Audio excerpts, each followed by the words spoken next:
Welcome to बच्चों वाला science. ये घर है कुछ अजीब सवालों का और उनके जवाबों का। तो आज का सवाल है, क्या एनिमल्स वाकई में बातते हैं? तो चलिए आज हम ये जानेंगे दानी राबियोती और निक कुरुसो से। दानी पीएचडी जूलॉजी स्टूडेंट है जूलॉजिकल सोसाइटी ऑफ लंदन की और कुरुसो एक साइंटिस्ट है। दानी और निक ने 2017 में एक बुक पब्लिश करी थी जिसका नाम था does it fart, a definitive field guide to animal flatulence. इस बुक में जानवरों के पादों के बारे में जानकारी दी गई है। दानी और निक ने पाद को बड़े इजी तरीके में समझाने की कोशिश करी है, जिनमें उन्होंने कहा है कि जब गैस आपके मुंह के ऑपोजिट एंड से बाहर जाता है तो उसे पाद यानी इंग्लिश में फार्ट और मेडिकल टर्म में फ्लैचुलेंस कहते हैं। इस बुक को पढ़ने के बाद मैंने कुछ जानवरों के पादों के बारे में जाना है, क्योंकि बच्चों वाले सवाल कुछ मेरे भी हैं। क्या आप जानते हैं कि रिसर्च में ये पाया गया है कि इंसान दिन में 12 से 25 बार गैस छोड़ते हैं, इससे ज़्यादा भी। पर ये टोटली डिपेंड करता है कि आप खाते क्या हैं। पाद बेसिकली आपके डाइजेशन के टाइम बनता है, जनरली स्टमक या फिर आपके गट में। तो चलिए जानते हैं कि एनिमल किंगडम के कुछ पाद्य रहस्यों के बारे में। क्या घोड़े भी पादते हैं? जिस पर दानी का जवाब है हाँ, और बहुत ज़ोर से हाँ। वो कहती है horses diet mostly plant based होते हैं एंड फाइबरस फूड डाइजेस्ट होता है फर्मेंटेशन से, जिसके कारण गैस बनता है। रिसर्च में ये पाया गया है कि एक हॉर्स लगभग 45.5 pounds methane gas per year छोड़ता है। काफ़ी ग्लोबल वार्मिंग का प्रॉब्लम लगता है ये तो। चलिए ये तो बात हो गई प्लांट बेस्ड डाइट वालों की। अब जानते हैं जिनका डाइट मीट, जो जानवर मांस खाते हैं। मांस खाने वाले जानवर भी पादते हैं, यानी लॉयन और टाइगर भी पादते हैं। सील की पात बिल्कुल फ़िश की तरह स्मेल करती है उनके डाइट में, क्योंकि फ़िश और स्क्विड जो मेन कल्प्रिट हैं उनके ये ब्रांड ऑफ स्टिंग के। दानी कहती हैं कि कुछ ऐसे स्पीशीज़ भी हैं जो हवा को स्वेलो करते हैं और उस हवा को अपने बट से बाहर करते हैं, और ये भी काउंट होता है पाद में। तो चलिए जानते हैं काऊ के बारे में। क्या काऊ भी पाद देती है? तो जवाब है हाँ। और क्या ये आपको पता है कि काऊ के डकार में लगभग 100 से 200 किलोग्राम मीथेन गैस पाया जाता है हर साल, जो कि एक बड़ा कारण है ग्लोबल वार्मिंग का, क्योंकि उनके मल्टी चैम्बर्ड स्टमक में फूड को डाइजेस्ट करने के लिए माइक्रोम्स जो होती है फूड को फर्मेंट करती है और इस प्रोसेस में गैस प्रोड्यूस होती है। क्या जेब्रा फाट करती है? तो जवाब है हाँ। जेब्रा के फाट को प्लेन्स ऑफ अफ्रीका के मीलों दूर से भी सुना जा सकता है। ऐसा इसमें कहा गया है कि जेब्रा सबसे ज़्यादा पादता तब है जब वो किसी चीज़ को देखकर या सुनकर चौंक जाता है। चलिए पूछते हैं ऑक्टोपस के पाद के बारे में। क्या ये भी पादते हैं? तो जवाब है नहीं। ऑक्टोपस के पास एक स्पेशल ट्यूब है जिसे कहते हैं साइफन, जिसकी मदद से वो एक पानी का जेट निकालता है और उस जेट की मदद से वो ओशन में घूम सकता है, और कभी कभी ये अपने प्रेडेटर को भटकाने के लिए भी यूज़ करता है।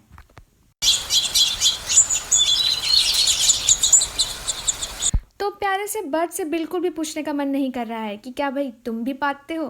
खैर, दानी या निक के पास इसका माइंड ब्लोइंग जवाब है। वो ये है कि बर्ड्स डोंट फार्ट। बर्ड्स पादती ही नहीं है। उनके इंटेस्टाइन्स में वो बैक्टीरिया ही नहीं है जो ये गैस प्रोड्यूस करे। स्पाइडर्स, क्या ये मकड़ियाँ भी पादती है? खैर, ये किसी को नहीं पता। किसी साइंटिस्ट ने आज तक स्पाइडर के पाद को लेकर कोई स्टडी नहीं किया है, तो ये आज भी मिस्ट्री है। आगे बढ़ते हैं और जानते हैं स्लॉथ के पाद के बारे में। क्या स्लॉथ भी पादते हैं? इसका जवाब है नहीं। स्लॉथ पर मैमल्स ही है। स्लॉथ की डाइट में बस ग्रीन लीव्स है, पर ये भी नहीं पादते हैं। कैसे? एक्चुअली प्लांट बेस्ड डाइट होने के कारण स्लॉथ गैस तो बहुत प्रोड्यूस करता है, और ये गैस ज़्यादा देर तक उनके गट्स में नहीं रह सकते, वरना इससे वो बीमार हो जाएंगे, सेम हमारी तरह। पर स्लॉथ उन्हें बाहर नहीं निकालता है, बल्कि ये गैस उनके इंटेस्टाइन में एब्जॉर्ब हो जाती है एंड ब्लड में चली जाती है।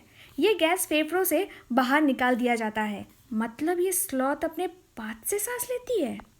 काफ़ी इंटरेस्टिंग है। पर क्या आपको ये पता है कि स्लॉथ 3 हफ्ते में एक बार पॉटी करता है? वो इसलिए क्योंकि इनका डाइजेशन भी बहुत स्लो है। वैसे स्लॉथ काफ़ी स्लो है। बैट्स के पादों के बारे में साइंटिस्ट श्योर नहीं है। उनके पास गैस प्रोड्यूस करने वाली बैक्टीरिया ज़रूर है, और जिसके कारण उन्हें पाद भी हो सकता है, पर उनका डाइजेशन बहुत ही फास्ट है, और शायद इसलिए वो पाद बिल्डअप ही नहीं कर पाती है अपने स्टमक में। बॉल्स एंड पफिश के लिए पाद जिंदगी और मौत का सवाल बन जाता है। अगर ये पाद ना दे तो ये मर जाती है। ये मछली ज़्यादातर एल्गी खाती है जो रिवर्स में पाए जाते हैं, और ये एल्गी गैस प्रोड्यूस करती हैं, जिसकी वजह से ये पानी के सरफेस में आ जाती है और ऊपर ही तैरने लगती है। ऊपर फ्लोट करने की वजह से ये कई बार बर्ड्स का शिकार बन जाती है। तो इन मछलियों के लिए पादना बहुत ही ज़रूरी है, ताकि वो पानी के सरफेस में ना आ जाए और किसी बर्ड्स का शिकार ना बन जाए। लिटरली पाद ने बाल बाल बचा लिया। कुछ ऐसे भी जानवर हैं जो स्ट्रेस में पादते हैं, और वो है हमारे प्यारे फेरट। फेरेट बेसिकली पाद मशीन है। वो हर घंटे गैस छोड़ते हैं, पर ज़्यादातर ये गैसी तब होते हैं जब वो स्ट्रेस में होते हैं। तो आप अपने फेरेट दोस्त को कभी कोई भी स्ट्रेस मत देना, वरना वो पाद दे देगा। अगर हम बात करते हैं ग्लोबल वार्मिंग की, जैसे काऊ के बर्फ से lots of methane gas produce होती है। एक और ऐसा इंसेक्ट है जो 5% से 19% ग्लोबल मीथेन प्रोड्यूस करता है हर साल। वो है टर्माइट, यानी दीमक। टर्माइट इंसानों से भी ज़्यादा नहीं, जानवरों में भी सबसे ज़्यादा पाता है। अब बात करते हैं साइलेंट एंड डेडली इंसेक्ट के बारे में, जो कि है लेसविंग। हर लेसविंग अपने लाइफ का कुछ part as a worm like larva की तरह जीता है। उसी लार्वा स्पीसीज में वन बीडेड लेसविंग का अनोखा तरीका है अपने डिनर के लिए टर्माइट को पकड़ने का। लार्वा अपनी टेल से टर्माइट के हेड में गैस छोड़ता है, यानी कि उसके सर में पाद देता है। उस गैस में कुछ ऐसे केमिकल होते हैं जो टर्माइट यानी दीमक को पैरालाइज कर देता है और वो इसके कारण मर भी जाता है और लार्वा का फाट कोटेड यमी डिनर भी तैयार हो जाता है। इस बुक में पादों के बारे में ज़रूर बताया गया है, पर वो स्मेल कैसा करते हैं ये जानने के लिए आपको फील्ड पर उतरना होगा। ऐसे इंसान भी पाते हैं और जो सबसे ज़्यादा फाइबर कंज्यूम करते हैं वो सबसे ज़्यादा गैस छोड़ते हैं। पर इंसानों में पाद काफ़ी सेंसिटिव टॉपिक है। आप पादों के बारे में खुले विचार नहीं रख सकते, पर ऐसा जानवरों में नहीं है और इन्हें इनसे कोई फर्क भी नहीं पड़ता। होप एनिमल किंगडम के कुछ पाद रहस्य सुनकर आपको मज़ा आया हो।